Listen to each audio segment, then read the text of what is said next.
भ्रष्टाचार और गैर कानूनी कामों के कई रूप होते हैं, कई रूप होते हैं।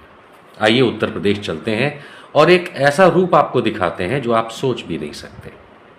वो भी अब आप सोच भी नहीं सकते, मैं आगे देखते हैं क्या होता है। सुलखान सिंह। सुलखान सिंह 1980 के आईपीएस ऑफिसर, ये पूर्व डीजीपी उत्तर प्रदेश पुलिस हैं, यानी कि महानिदेशक उत्तर प्रदेश पुलिस के ये रह चुके हैं।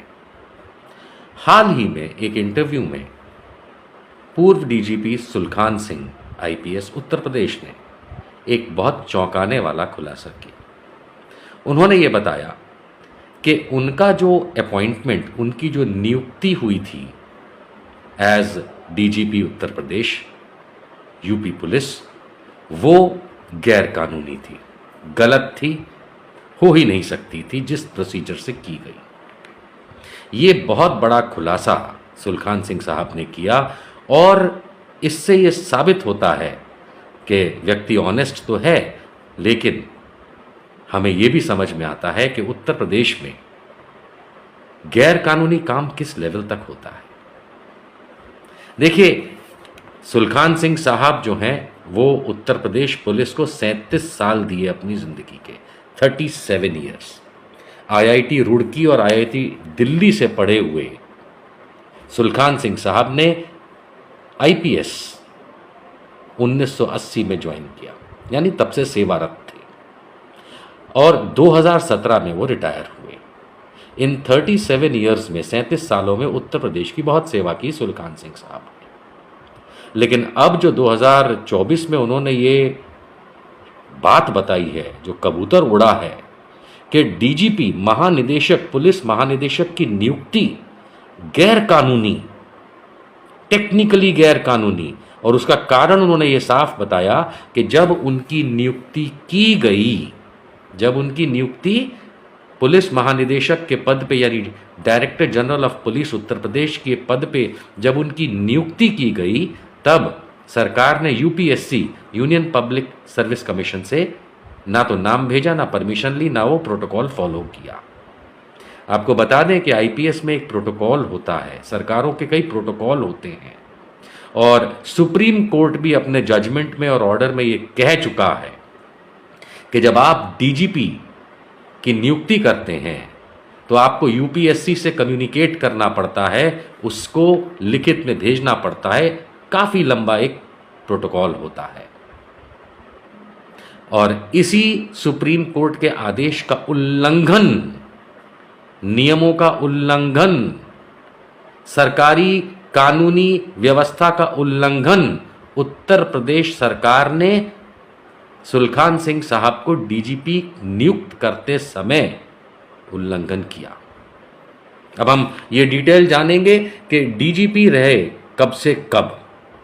तो सुलखान सिंह आईपीएस ये पुलिस महानिदेशक यानी director general of police Uttar Pradesh नियुक्त किए गए 22 अप्रैल 2017 को, 22 अप्रैल 2017 को सुलखान सिंह साहब को उत्तर प्रदेश सरकार डीजीपी नियुक्त करती है, पुलिस महानिदेशक नियुक्त करती है। और ये 31 दिसंबर 2017 को रिटायर होते हैं, यानी 22 अप्रैल 2017 से 31 दिसंबर 2017 तक उत्तर प्रदेश के पुलिस महानिदेशक, director general of police UP Sulkhan Singh साहब थे। इतना और बताते चले कि इस दरमियान सितंबर 2017 में इन्हें एक्सटेंशन भी दिया गया ताकि ये डीजीपी बने रहे। चलिए अब हम आपको मिलाते हैं इस व्यक्ति से। हाँ, योगी आदित्यनाथ उर्फ अजय सिंह बिष्ट, मुख्यमंत्री उत्तर प्रदेश। अब हम इन्हें यहां क्यों ले आए? अब हम इन्हें यहां पे लाए हैं एक बात को समझने के लिए। योगी आदित्यनाथ उर्फ अजय सिंह बिष्ट साहब उत्तर प्रदेश के मुख्यमंत्री बने, शपथ ग्रहण करी किस तारीख को? 19 मार्च 2017 को। 19 मार्च 2017 को योगी आदित्यनाथ उत्तर प्रदेश के मुख्यमंत्री बनते हैं और 22 अप्रैल को, लगभग एक महीने बाद 22 अप्रैल 2017 को सुलखान सिंह साहब को एक नियुक्ति पत्र दे दिया जाता है कि अब आप डीजीपी हैं। यूपीएससी का प्रोटोकॉल, संवैधानिक कानूनी प्रोटोकॉल ताक पे रख दिया जाता है, अर्थात गैर कानूनी नियुक्ति की जाती है, गलत नियुक्ति की जाती है सुलखान सिंह साहब की। स्वाभाविक सी बात है कि जब जो सरकार होती है वही करती है।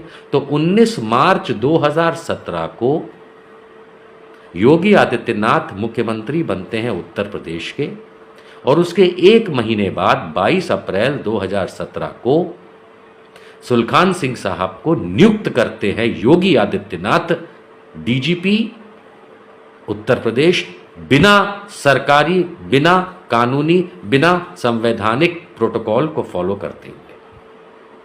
सुलखान सिंह साहब बताते हैं कि उस समय क्योंकि वो सीनियर मोस्ट थे तो किसी ने कुछ ऑब्जेक्शन नहीं किया, लेकिन वो ये बताते हैं कि टेक्निकली, लीगली उनका अपॉइंटमेंट गैर कानूनी था।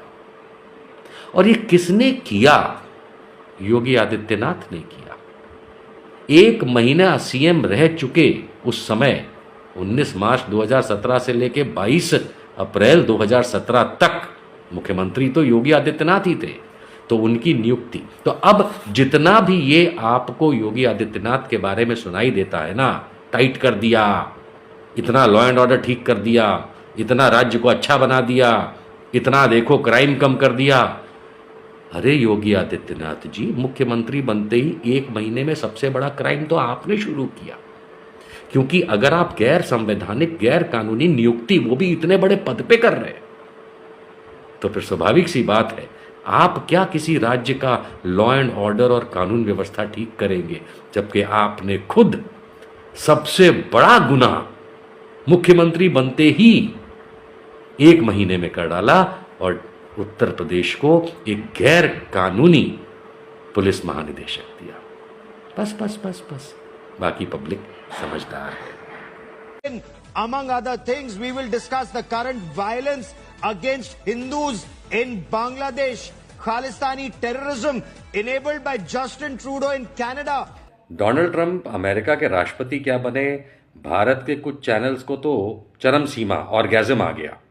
अब इंडिया टुडे को ही देख लीजिए, नरेंद्र मोदी पैरोडी अकाउंट यानी झूठे अकाउंट पे एक ऐसी फालतू सी ट्वीट लगाई गई कि नरेंद्र मोदी तारीफ कर रहे हैं, मुबारकबाद दे रहे हैं डोनाल्ड ट्रंप को, और फिर उसमें ये लिख रहे हैं कि बस अब तो देखो बांग्लादेश में जो हिंदू हैं उनको लेके बांग्लादेश की बत्ती बजाएंगे, कनाडा के जस्टिन ट्रूडो की बत्ती बजाएंगे। ये एक fake tweet, fake parody account Narendra Modi के नाम से किसी ने चलाया, और हमारे चैनल वाले, इंडिया टुडे जैसे चैनल, आज तक का इंग्लिश वाला जो है, उसकी हालत देखिए। राहुल कंवल है मेरे ख्याल से, ये इनकी तो चरम सीमा, बिल्कुल ऐसे लगता है कि ऑर्गेज़म हो गया, अभी अभी सेक्स करके बाहर निकले हैं। क्या क्या कह रहे हैं दोबारा सुनिए। There's actually a big statement that's come from Prime Minister Narendra Modi. Prime Minister Narendra Modi has said, have set up a call with my friend President Donald Trump to congratulate him on his historic win. Among other things, we will discuss the current violence against Hindus in Bangladesh, Khalistani terrorism enabled by Justin Trudeau in Canada, along with the Ukraine war. That's a strong statement that comes from Prime Minister Narendra Modi moments after Donald Trump's spectacular victory. Heartiest congratulations, my friend, as you build on the success.